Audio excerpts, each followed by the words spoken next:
People are really desperate because you can see if protesting in -20 is something, it says something about how desperate things are. Mums katru dienu bankrotē uzņēmumi, tā varās ciet. Nav darba, ne ārstiem, mediķiem aizbrauc uz rietumiem, IT speciālisti aizbrauc uz rietumiem. Es esmu metinātājs, ražošana vispār ir apstājusies. Metāla apstrādē arī. Es domāju, ka būs revolūcija. Nu, teiksim, es pateikšu tā. Cilvēka dusmas ir tas, šī valstī ir tas, ka viņu tiesības tiek pilnīgi ignorētas. Viņas tiesības uz normālu dzīvi tiek sagrautas. Cilvēkiem savā laikā tiks solīti trekni gadi. Jā. Cilvēki ņēma kredītus, jo paļāvās uz to, ko valdība solīja. Jā. Un kārtējo reizi cilvēki iekrita. Viņa parāda saistības ir nenormāli. Sodas procenti ir tik nenormāli kā nekur. Cilvēki tiek izlikt uz ielas, viņiem nav darba. Un tad jautājums, vai šeit neradīsies dusmas? Whatever happened to the old concept of a decent revolution? We have had 2 or 3 governments toppled in the last year. Small governments. Latvia, some places, the governments have been toppled because of the crisis, if you will. And in my mind, you're going to see social unrest in the United States. You're going to see violence in the United States. No, when things, as things get worse, the next time around, there's going to be violence because there's not much. When the people realize, A, that what the governments have done has been wrong, B, it hasn't solved the problems, C, it has made the problems worse, you're going to see people unhappy. You're going to see social unrest. You're going to see violence. You will probably see some more governments toppled. No question about that. That may sound like a radical statement, but it's just the way the world's always worked. I mean, I just looked this stuff up.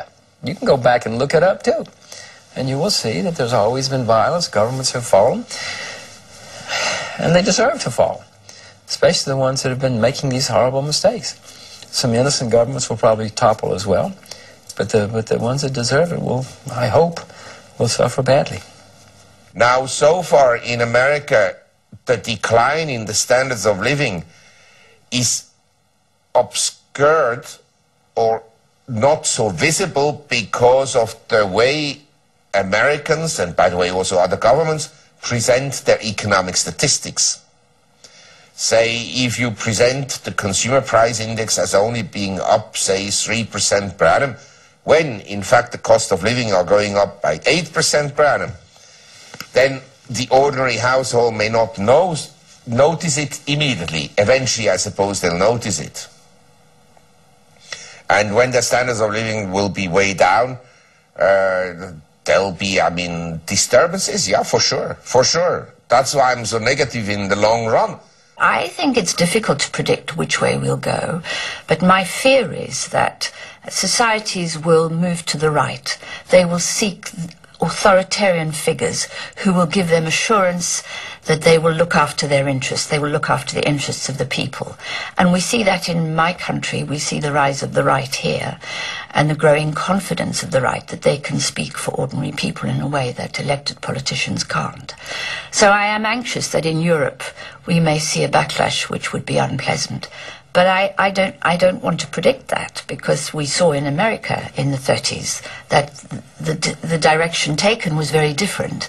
But it did take political leadership for that to happen. When the next war comes, it will be a different war than in the past. It will be not like the First World War in trenches, shooting at each other and moving forward, backwards, 100 meters for 3 years. Or it won't be a tank war, but it will be a dirty war where you poison the water in a city, or you spread with biological weapons some pandemic in a city and so forth. So the best in those conditions is to be in the countryside. Because if you have a house in the middle of nowhere, nobody will drop a bomb on you. But if you're in London, in New York, and in financial centers, you'll be much more exposed. We're going to have to localize. to be more sustainable. That means we're going to have to grow our own food more. We're going to have to grow the things that we need here where they are. There's going to be a food shortage across the world because of the changing climate. So we're going to need to localize the economy to make it more sustainable. That's also going to help to create jobs here and to regenerate our economies. Deglobalization is going to happen as a reaction to this crisis, whether we like it or not. It's already happening. People are pulling in, and it won't happen, in my view, in an orderly way if we don't do it consciously. I'm going to London. London and then... Get on the flight, which looks like we probably will. You're leaving Latvia. She's going to be here for another few weeks and then coming. I'm taking one of the girls, and she's taking one of the others. I met one of my friends and teachers in entrepreneurship and innovation, Dean, and he's living at the moment country for Australia. He had some years ago he had a very splendid business in hospitality in Latvia, but now he's forced to split the family and leave. So you're going by parts. Yeah. The economic decline, though, does make the environment a little bit miserable. Even the banks don't help people. They're delaying people defaulting so that they don't actually enable people to have a chance to pay their loans over the time. The banks, really, they're taking advantage of the situation and screwing people.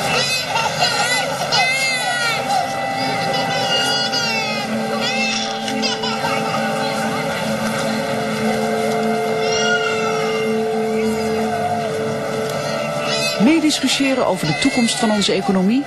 Ga naar tegenlicht.vpro.nl en lees wie er volgens Nederlanders moet boeten voor de crisis. Volgende week in Tegenlicht. General Motors has lost $82 billion since 2004. Wow. It's not really a popular thing to say around Detroit, but I was actually pretty excited. I think that Detroit will rebound. I think it will rise again. Lukt het Detroit om het failliet van General Motors te boven te komen? In Tegenlicht de doorstart van een hele stad.